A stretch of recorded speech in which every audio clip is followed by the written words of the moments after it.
De l'Évangile selon saint Luc. En ce temps-là, l'ange Gabriel fut envoyé par Dieu dans une ville de Galilée, appelée Nazareth, auprès d'une vierge fiancée à un homme de la maison de David, appelé Joseph. Et le nom de la vierge était Marie. L'ange entra chez elle et dit : « Je vous salue, pleine de grâce, le Seigneur est avec vous. Vous êtes bénie entre les femmes. »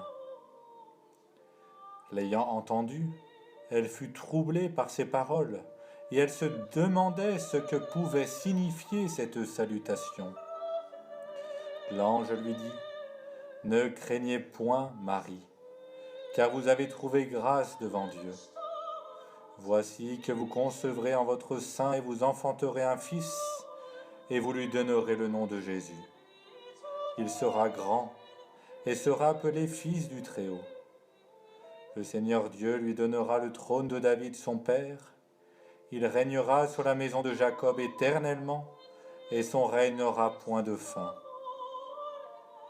Marie dit alors : « Comment cela se fera-t-il, puisque je ne connais point d'homme ? » L'ange lui répondit : « L'Esprit Saint surviendra en vous, et la puissance du Très-Haut vous couvrira de son ombre. C'est pourquoi l'être saint qui naîtra de vous sera appelé le Fils de Dieu.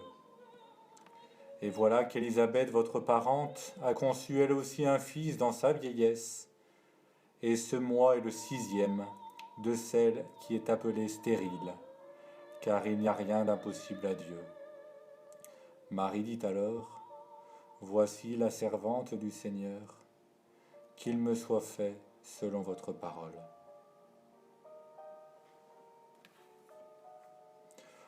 En ce jour de l'Annonciation, nous sommes invités à contempler Marie, notre mère, la Vierge Marie, devant qui l'ange s'incline, les bras croisés. « Je vous salue, pleine de grâce. » L'ange définit la Vierge Marie comme celle qui est comblée de grâce. L'Église y a vu le fondement scripturaire du dogme de l'Immaculée Conception. Il n'y a pas de trace du péché en Marie. Elle est comblée de grâce. Dieu l'a préservée du péché originel dès sa conception. La Vierge Marie est souvent représentée en prière ou en train de lire les Écritures. Elle était toujours à l'écoute de la parole de Dieu. C'est une invitation pour nous. Nous aussi, mettons-nous à l'écoute de Dieu pour pouvoir plus facilement dire oui à sa volonté. La Vierge Marie, elle s'est mise à la disposition. Elle a dit oui. Ecce ancilla Domini, voici la servante du Seigneur. Dans son acte de foi, elle offre à Dieu sa propre existence pour qu'il en fasse le réceptacle de son agir.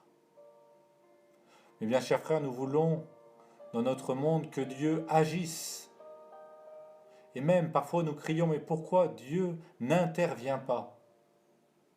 Dieu veut agir à travers nous, à travers nos oui. Dieu s'est incarné à travers le oui de Marie. Et c'est à travers nos oui quotidiens, nos fiat, à notre devoir d'État, à la volonté de Dieu, que Dieu pourra agir à travers nous, rendre ce monde meilleur à travers nous. Alors, en cette fête de l'Annonciation, mes bien chers frères, demandons à la Vierge Marie qu'elle nous aide à dire oui, pour que Dieu agisse davantage dans ce monde. La Vierge Marie fait remarquer saint Augustin qu'avant de concevoir Dieu dans son corps, elle l'a conçu dans son cœur. Et bien cela est à notre portée, de concevoir Dieu dans notre cœur.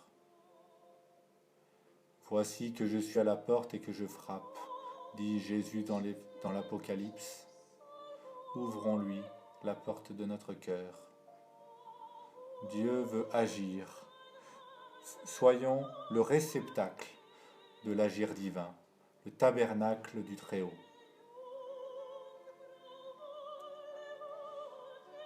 Benedictio Dei omnipotentis, Patris et Filii et Spiritus Sancti, descendat super vos et maniat semper. Amen. Et tournons-nous vers cette belle prière de l'ange. Je vous salue Marie, pleine de grâce. Le Seigneur est avec vous. Vous êtes bénie entre toutes les femmes, et Jésus, le fruit de vos entrailles, est béni. Sainte Marie, Mère de Dieu, priez pour nous pauvres pécheurs, maintenant et à l'heure de notre mort. Amen. Et à l'invitation des évêques de France, ce soir, n'oublions pas, à 19h30, au son des cloches, de prier la Vierge Marie et de mettre une bougie à nos fenêtres pour demander le secours maternel de Marie, qu'elle vienne soulager toutes ces personnes qui souffrent dans leur corps et dans leurs âmes, qu'elle vienne nous aider et surtout donner la foi, Dieu, à toute l'humanité. Amen.